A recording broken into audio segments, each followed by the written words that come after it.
ये सवाल तो होता है कि आनंद मोहन क्यों नहीं बोलते, ये क्यों नहीं कहता, संजय झा क्यों नहीं बोलते। ये जो नितिन नवीन है वो कास्ट है, वो भी सवर्ण है।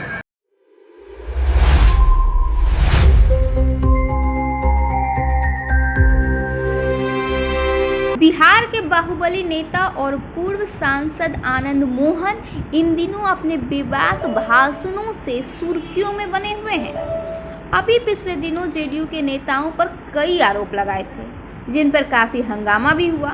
लगा था कि आनंद मोहन अब थम जाएंगे, क्योंकि जेडीयू भी नर्म रुख रखा था, लेकिन वह रुकने का तो नाम ही नहीं ले रहे हैं। आनंद मोहन ने एक बार फिर से नई दिल्ली में आयोजित राजपूत शौर्य सम्मान समारोह में जेडीयू के राष्ट्रीय कार्यकारी अध्यक्ष संजय झा और केंद्रीय मंत्री ललन सिंह को आड़े हाथों ले लिया।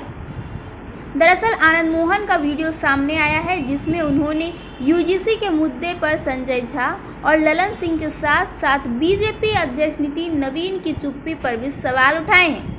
अपने भाषण में पूर्व सांसद कह रहे हैं कि स्वर्ण है तो यूजीसी पे बात क्यों नहीं करते। क्या सिर्फ आनंद मोहन ही स्वर्ण है? क्या आनंद मोहन ही बोल सकता है? कोई क्यों कुछ नहीं कहता है?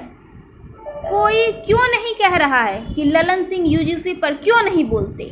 ये सवाल तो होता है कि आनंद मोहन क्यों नहीं बोलते, लेकिन कोई ये क्यों नहीं कह रहा है कि संजय झा क्यों नहीं बोलते।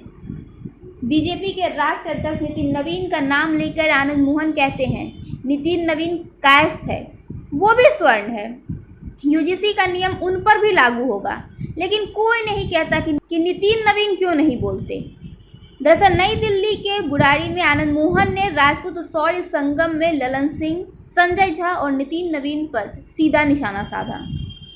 इस कार्यक्रम में देश के अलग अलग राज्यों से राजपूत समुदाय के बड़े नेताओं को आमंत्रित किया गया था, जिसमें आनंद मोहन भी आमंत्रित थे।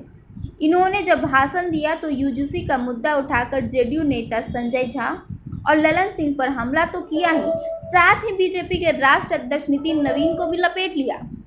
कोई क्यों नहीं कहता है कि ललन सिंह यूजीसी पर क्यों नहीं बोलते। ये सवाल तो होता है कि आनंद मोहन क्यों नहीं बोलते, लेकिन कोई ये क्यों नहीं कहता कि संजय झा क्यों नहीं बोलते।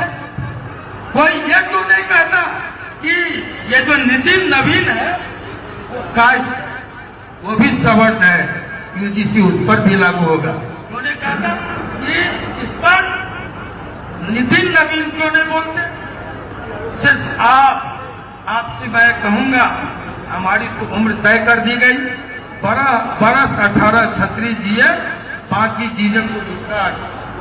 साथियों, हमारी उम्र तय कर दी गई सीमाओं की रक्षा के लिए, धर्म की रक्षा के लिए हमने कभी मुंह नहीं मोड़ा। लेकिन एक बात, आज हमारी माँ ने भी कभी कहा था, गाय गरीब और ब्राह्मण अगर सताए जाए तो मैं वोट लेने जा रहा था। लालू जी के मंत्रिमंडल में चंद्रशेखर जी के कोटे से रघुनाथ झा जी और मैं, जब मैंने माँ को कहा कि मैं कल वोट लेने जा रहा हूँ, वोट लेकर आशीर्वाद लेने आऊंगा, तो माँ ने कहा कि जब गाय गरीब और ब्राह्मण सताए जाए तो क्षत्रिय वोट नहीं लेते, युद्ध में जाते। मैं तो युद्ध में चला गया, लेकिन साथियों आज हम राजा हैं क्या। यूजीसी विवाद उच्च शिक्षण संस्थानों में जातिगत और अन्य प्रकार के भेदभाव को रोकने के लिए जनवरी में जारी किए गए नए इक्विटी नियमों से संबंधित है। इन नियमों के विरोध और बवाल के कारण सुप्रीम कोर्ट ने इन पर रोक लगा दी थी। नए नियमों में अनुसूचित जाति, अनुसूचित जनजाति और अन्य पिछड़ा वर्ग के छात्रों को भेदभाव से बचाने पर विशेष जोर दिया गया है। सामान्य वर्ग के छात्रों और संगठनों का आरोप है कि इसमें उनके अधिकारों की अनदेखी की गई है, जबकि भेदभाव किसी भी वर्ग के छात्र के साथ हो सकता है।